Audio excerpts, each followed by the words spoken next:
would like to inform the House that new and credible information has come to light in relation to the search for Malaysia Airlines flight MH370 in the Southern Indian Ocean. The Australian Maritime Safety Authority has received information based on satellite imagery of objects possibly related to the search. Following specialist analysis of this satellite imagery, 2 possible objects related to the search have been identified. I can inform the House that a Royal Australian Air Force Orion has been diverted to attempt to locate the objects. This Orion is expected to arrive in the area at about this time. 3 more aircraft will follow this Orion. They are tasked for more intensive follow-up search. I've spoken to my Malaysian counterpart, Prime Minister Najib Razak, and informed him of these developments.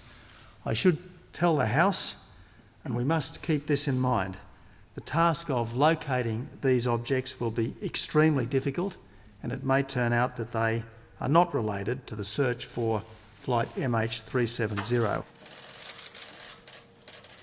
AMSA's Rescue Coordination Centre Australia has received satellite imagery of objects possibly related to the search for the missing aircraft flight MH370.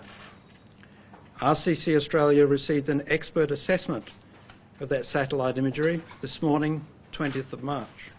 The largest image that I've seen is assessed as being 24 metres. There's another one that's smaller than that, and a number of other images in the general area of the biggest one. Quite simply, it is credible enough to divert the research to this area on the basis it provides a promising lead to what might be wreckage from the debris field. We have been in this business of doing search and rescue and using satellite images before, and they do not always turn out to be related to the search, even if they look good. So we will hold our views on that until they're sighted close up. The most likely scenario is that an aircraft will find an object, if it is findable, and then report back an accurate GPS position, and AMSA would task the ship to proceed to the area and attempt to see it.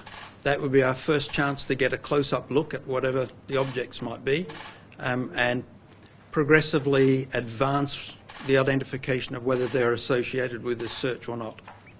I would advise that AMSA is doing its level best to find anyone that may have survived, if indeed the aircraft came into the southern corridor, and if indeed these objects sighted by satellite are associated with the aircraft. That will put us into a more accurate search area than the one we have at the moment.